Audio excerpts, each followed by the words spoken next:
Hello बच्चों, let us read the question. First question में बोला गया है a major site for synthesis of lipids is nucleoplasm, RER, SER और symplast. Major site जहां पर लिपिड्स का सिंथेसिस किया जाता है वो क्या होता है? न्यूक्लियोप्लाज्म, RER, SER या फिर सिम्प्लास्ट। यहाँ पे जो की कॉन्सेप्ट यूज किया जाएगा, की कॉन्सेप्ट, वो हम डिफरेंट टाइप ऑफ ऑर्गेनेल्स की स्टडी करेंगे। डिफरेंट टाइप ऑफ ऑर्गेनेल्स यहाँ पे दिए हुए हैं। सबसे पहली बात तो लिपिड्स जो होता है, लिपिड्स को हम फैट्स भी बोला जाता है, फैट से भी डिनोट किया जाता है। लिपिड्स होते हैं हाइड्रोफोबिक। हाइड्रोफोबिक का मतलब होता है वाटर लविंग नहीं होते, ये वाटर को हेट करते हैं। एंड लिपिड्स जो होते हैं मेन कॉन्स्टिट्यूएंट होते हैं प्लाज्मा मेम्ब्रेन के। प्लाज्मा मेम्ब्रेन को बनाने में हेल्प करते हैं, क्योंकि हमारी प्लाज्मा मेम्ब्रेन जो होती है ये फॉस्फोलिपिड के बाई लेयर होती है। फॉस्फोलिपिड की बाई लेयर होती है एंड इसलिए ये इसका मेन कंपोनेंट होता है लिपिड्स। तो लिपिड्स का सिंथेसिस करना सेल में इज वेरी इंपॉर्टेंट।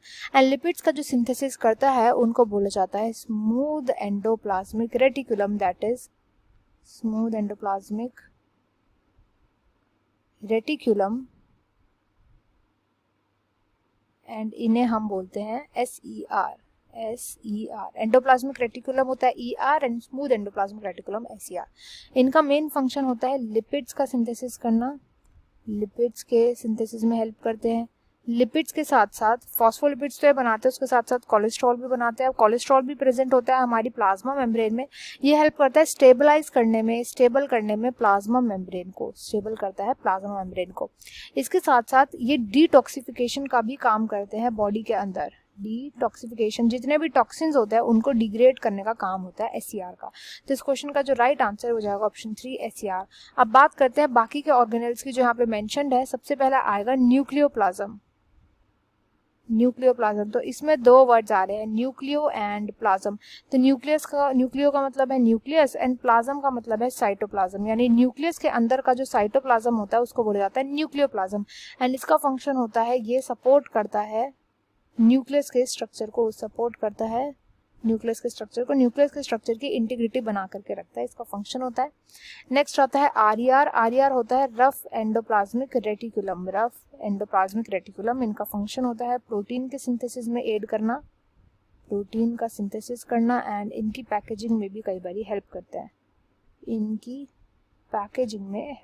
है, नेक्स्ट आते हैं सिम्प्लास्ट।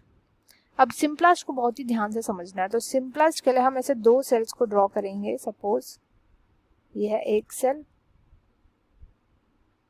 एंड ये है दूसरी सेल। इन दो सेल्स की ये है सेल वॉल, ये जो मैंने अभी ड्रॉ करी है सेल वॉल है, एंड देन सेल वॉल के अंदर का सारा मटेरियल है। तो जब भी किसी चीज को ट्रेवल करना होता है, सपोज पानी को ट्रेवल करना है, और अगर पानी जो है यहाँ सेल वॉल के थ्रू होकर के जाए, cell wall to cell wall जाए, तो ऐसा जो वे होता है वाटर के जाने का, इसको हम बोलते हैं एपोप्लास्टिक वे, एपोप्लास्टिक पाथवे बोला जाता है। वेयर एज जब वाटर ट्रेवल करके जाता है साइटोप्लाज्मिक कनेक्शंस के थ्रू, तो यहाँ पे जो साइटोप्लाज्मिक कनेक्शन है वो बना हुआ होगा। इन साइटोप्लाज्मिक कनेक्शन को हम ये भी बोलते हैं, क्या बोलते हैं, प्लाज्मोडेस्माटा। तो जब इन साइटोप्लाज्मिक कनेक्शन के थ्रू होकर के वाटर जाता है तो इस पाथवे को हम बोलते हैं सिम्प्लास्ट पाथवे। तो बिल्कुल ही अलग चीज हो गई। यहाँ पे तो वाटर या आयंस का जो आना जाना होता है उसका पाथवे होता है, उसको बोला जाता है सिम्प्लास्ट। तो इस क्वेश्चन का राइट आंसर है option 3 SER, smooth endoplasmic reticulum. I hope you understood well. Best of luck and thank you.